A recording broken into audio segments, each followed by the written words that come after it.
같이 기도함으로 새벽기도 시작하겠습니다. 하나님 아버지, 하나님의 말씀을 깨닫는 기쁨 있게 하시고 하나님의 말씀을 꿀송이와 같이 달고 하나님을 알아가는 은혜가 우리의 삶 가운데 충만하여 하나님을 아는 감격 가운데 믿는 우리 신앙생활 될 수 있도록 주님 인도하여 주옵소서. 예수님 이름 받들어 기도합니다. 아멘. 오늘 말씀은 욥기 3장 1절에서 26절까지의 말씀입니다. 욥기 3장 1절에서 26절까지의 말씀입니다. 이후에 욥이 입을 열어 자기의 생애를 저주하니라. 욥이 입을 열어 이르되 내가 난 날이 멸망하였더라면 산의 아이를 베었다 하던 그 밤도 그러하였었더라면 그날이 깜깜하였더라면 하나님이 위에서 돌아보지 않으셨더라면 빛도 그날을 비추지 않았더라면 어둠과 죽음의 그늘이 그날을 자기 것이라 주장하였더라면 구름이 그 위에 덮였더라면 흑암이 그날을 덮었더라면 그 밤이 깜깜한 어둠에 잡혔더라면 해와 날 수와 달의 수에 들지 않았더라면 그 밤에 자식을 뵙지 못하였더라면 그 밤에 즐거운 소리가 나지 않았더라면 나를 저주하는 자들 곧 리워야단을 격동시키기에 익숙한 자들이 그 밤을 저주하였더라면 그 밤에 새벽별들이 어두웠더라면 그 밤이 광명을 발할지라도 얻지 못하며 동틈을 보지 못하였더라면 좋았을 것을. 이는 내 모태의 문을 닫지 아니하여 내 눈으로 환란을 보게 하였음 이로구나. 어찌하여 내가 태에서 죽어나오지 아니하였던가. 어찌하여 내 어머니가 해산할 때 내가 숨지지 아니하였던가. 어찌하여 무릎이 나를 받았던가. 어찌하여 내가 젖을 빨았던가. 그렇지 아니하였던들 이제는 내가 평안히 누워서 자고 쉬었을 것이니 자기를 위하여 폐허를 일으킨 세상 임금들과 모사들과 함께 있었을 것이요 혹시 금을 가지며 은으로 집을 채운 고관들과 함께 있었을 것이며 또는 낙태되어 땅에 묻힌 아이처럼 나는 존재하지 않았겠고 빛을 보지 못한 아이들 같았을 것이라.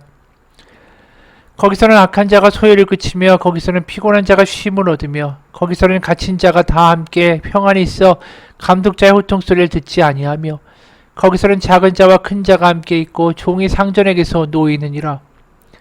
어찌하여 고난당하는 자에게 빛을 주셨으며 마음이 아픈 자에게 생명을 주셨는고 이러한 자는 죽기를 바라도 오지 아니하니 땅을 파고 숨긴 보배를 찾음보다 죽음을 구하는 것을 더하다가 무덤을 찾아 얻으면 심히 기뻐하고 즐거워하나니 하나님에게 둘러싸여 길이 아득한 사람에게 어찌하여 빛을 주셨는고. 나는 음식 앞에서도 탄식이 나며 내가 앓는 소리는 물이 쏟아지는 소리 같구나.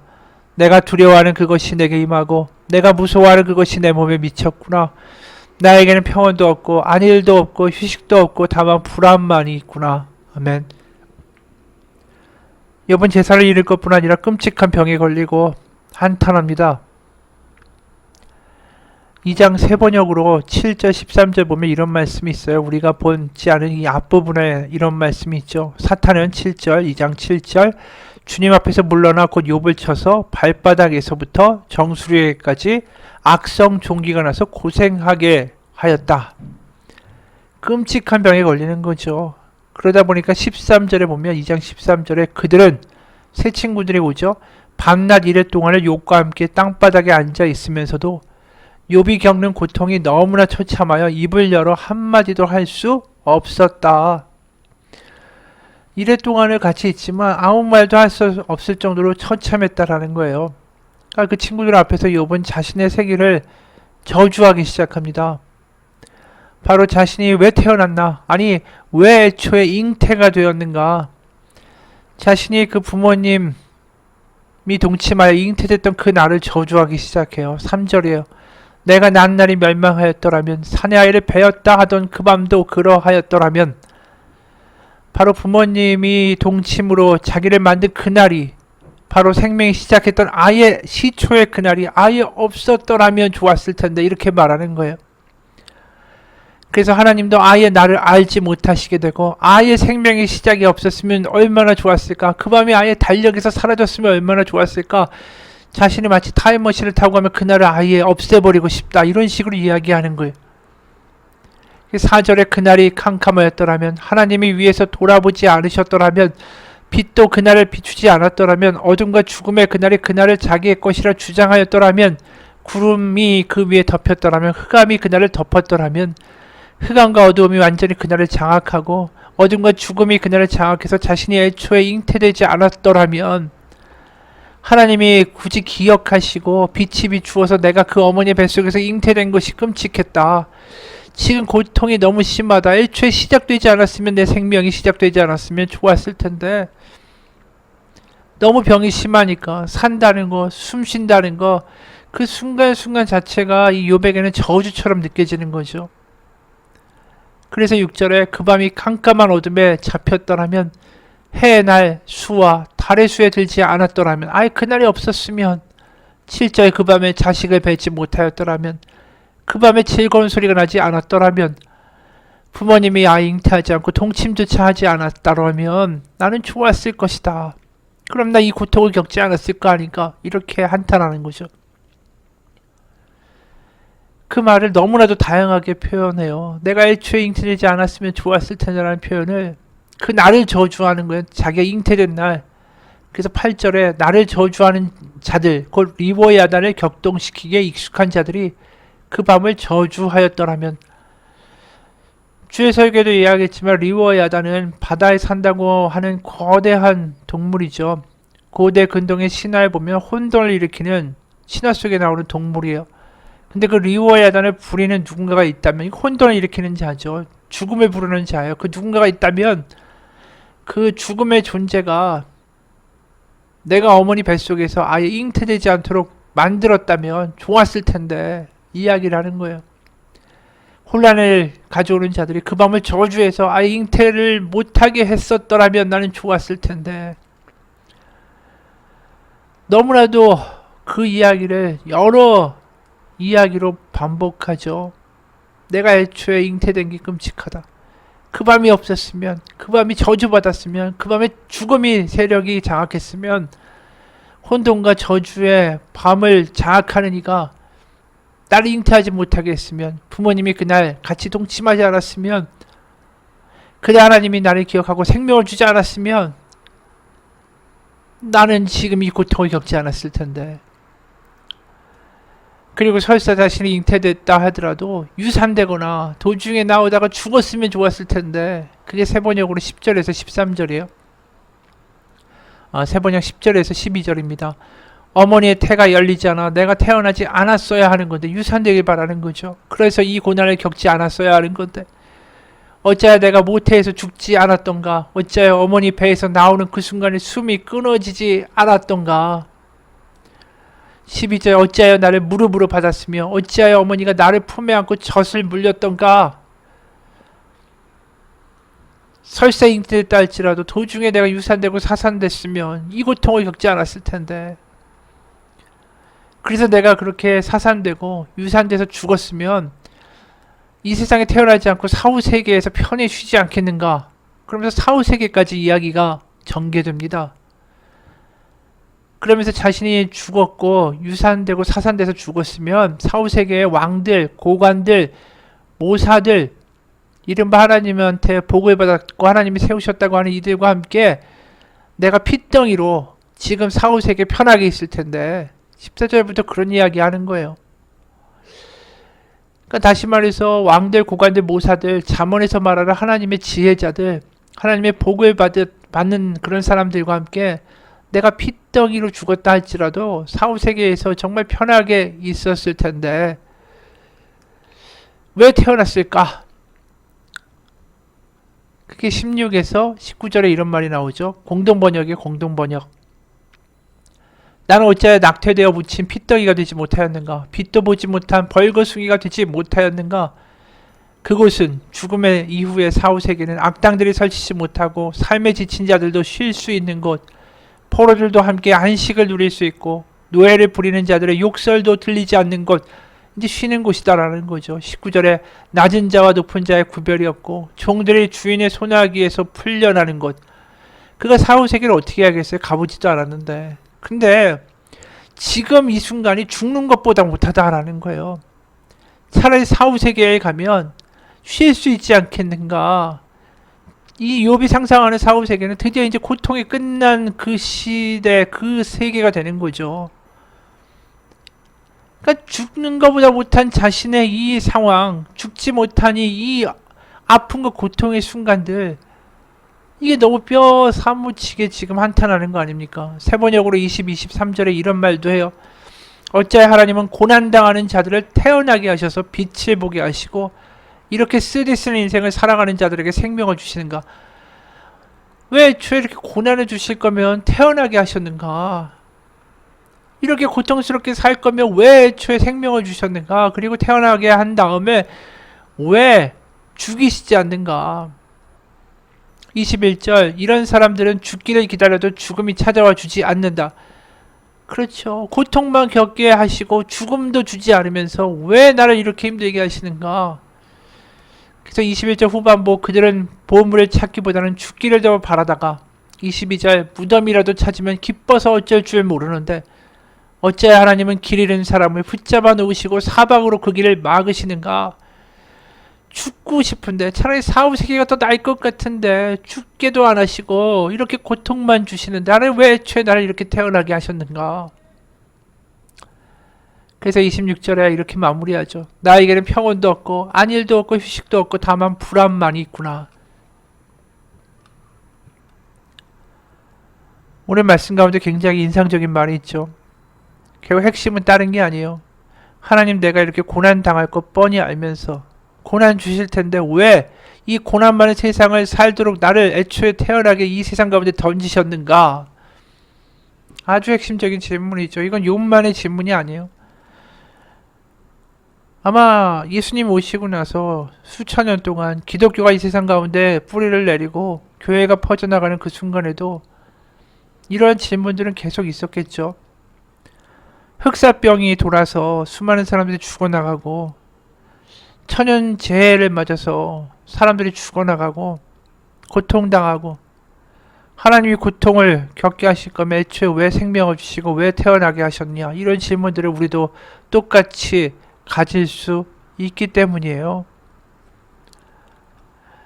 지금도 욥과 같은 마음을 가지고 살아가는 어려운 사람들이 존재하죠. 사는 게 죽는 것보다 더 고통이다. 어느 작가는 이런 글도 썼습니다. 바람난 애미, 밤새 노름하는 애비, 그 애비를 찾는 아이, 본드를 마시는 누이, 그런 환경 속에서 제대로 자라지도 못한 막내. 아마도 애미는 술 취해 폭행을 일삼는 애비가 지긋지긋해서 집을 나갔을 것이다. 그러면서 그 가정을 아주 적나라하게 묘사하는 글을 쓴 작가도 있어요. 그걸 보면 이 사람들은, 이 가족은 이 세상에 태어나는 것 자체가 고통인데 왜 하나님은 그 생명을 그 가정 가운데 주셔서 이런 고통을 겪게 하시는가? 우린 그런 생각 할 수 있는 거죠. 이 질문은 굉장히 우리 가운데에 신학적인 깊은 의문을 던지는 질문입니다. 그리고 그 질문하는 욥은 믿음이 없는 사람이 아니에요. 의인이라고 그랬습니다. 게다가 심지어 1장과 2장에는 그가 얼마나 믿음으로 자신에게 닥쳤던 위기들을 반응했는가에 대한 이야기도 나와요. 1장 21절, 주신 이도 여호와시요 거두신 이도 여호와시니 여호와 이름이 찬송을 받으실지니이다. 자신의 재산이 다 날아갔는데 주신 이도 여호와시고 거두는 것도 여호와시니 내가 하나님을 찬양할 뿐입니다. 이렇게 얘기했던 사람이에요. 2장 10절도 우리가 하나님께 복을 받았은 즉 화도 받지 아니하겠느냐 하고 이 모든 일에 욥이 입술로 범죄하지 아니하니라. 그랬던 사람이에요. 하지만 3장 오니까 모든 감정과 울분과 왜 애초에 태어나게 했느냐라는 질문으로 하나님께 항변하며 쏟아내고 있다라는 거죠. 우린 보게 돼요. 아무리 믿음 있다, 의인 있다 할지라도 우리는 한낱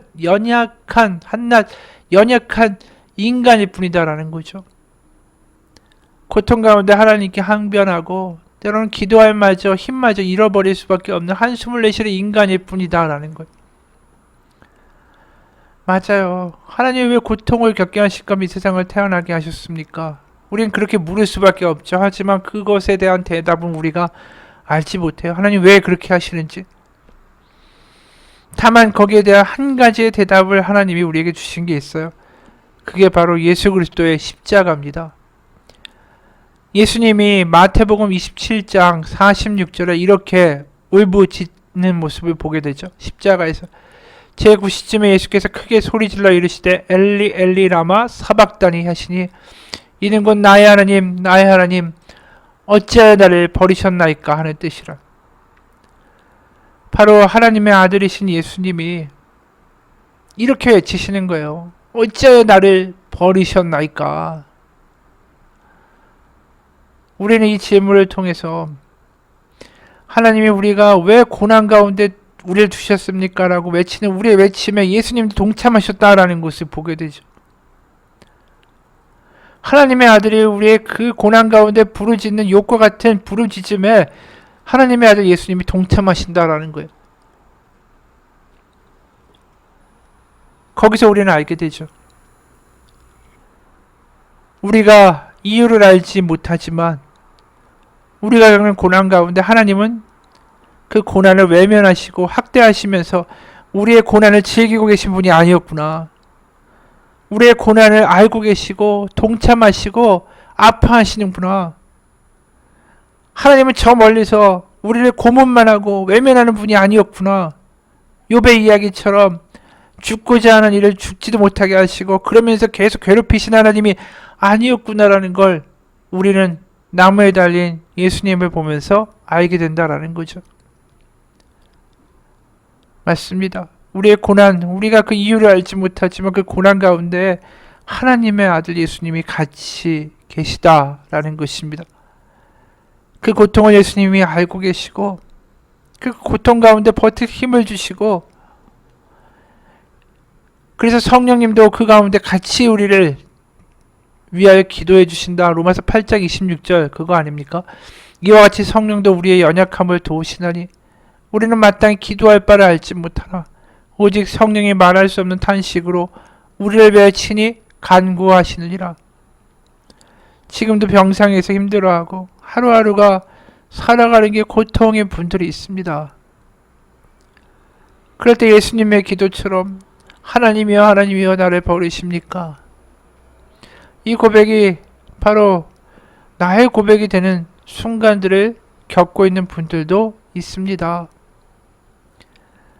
하지만 그 가운데 이유는 알지 못하지만 예수님이 함께 계시고 또 성령님이 우리를 위하여 우리의 그 외침 가운데 동참하여 우리를 위하여 중보기도 하신다 라고 이야기합니다. 이 고난이 나 혼자만의 겪는 고난이 아니라 이 고난 가운데에 예수님을 발견하고 성령님의 음성을 발견하면서 우리가 살아가기를 원합니다. 하나님이 이 고통 가운데 외면하시고 있는 것 아니고 하나님이 이 고통 가운데 존재하시지 않는 게 아닙니다. 십자가와 성령님을 통하여 그 고난 가운데 함께 계신 예수님을 바라보면서 다시 한번 믿음 가운데 살아가기 원합니다. 그리고 분명히 그 고난 가운데 버티고 나아갈 때 예수님의 십자가 이후에 부활이 있던 것처럼 하나님의 분명한 역전이 있을 거라고 믿습니다. 그 역전의 시간까지 성령님과 예수님과 함께 그 고난의 어두운 밤을 같이 견디어가는 믿음 되시기를 축원합니다. 하나님 아버지, 우리의 고난 이유를 모를 때가 있습니다. 우리는 인간이라 연약하여 하나님께 항변할 때도 있고 따질 때도 있고 낙담할 때도 있습니다. 하지만 그럴 때 성령이 말할 수 없는 탄식으로 우리를 위하여 친히 간구하시고 우리의 외침이 예수님의 외침이 될 정도로 예수님이 우리의 마음을 너무나도 깊이 공감하고 계십니다. 그 예수님을 바라보기 원합니다. 그 예수님의 손길을 만지기 원합니다. 그 예수님의 눈빛을 경험하기 원합니다. 주님, 그 고난의 어려운 가운데 저만 혼자 던져져 있는 것이 아니라 그곳에 함께 하신 예수님을 발견하며 다시 한번 부활의 능력을 기대하며 오늘 하루도 살고 견디고 믿음으로 살아가게 하여 주옵소서. 예수님 이름 받들어 기도합니다. 아멘. 하늘에 계신 우리 아버지, 아버지 이름을 거룩하게 하시며 아버지의 나라가 오게 하시며 아버지의 뜻이 하늘에서와 같이 땅에서도 이루어지게 하소서. 오늘 우리에게 일용할 양식을 주시고 우리가 우리에게 잘못한 사람을 용서하여 준 것 같이 우리 죄를 용서하여 주시고 우리의 시험에 빠지지 않게 하시고 악에서 구하소서. 나라와 권능과 영광이 영원히 아버지의 것입니다. 아멘.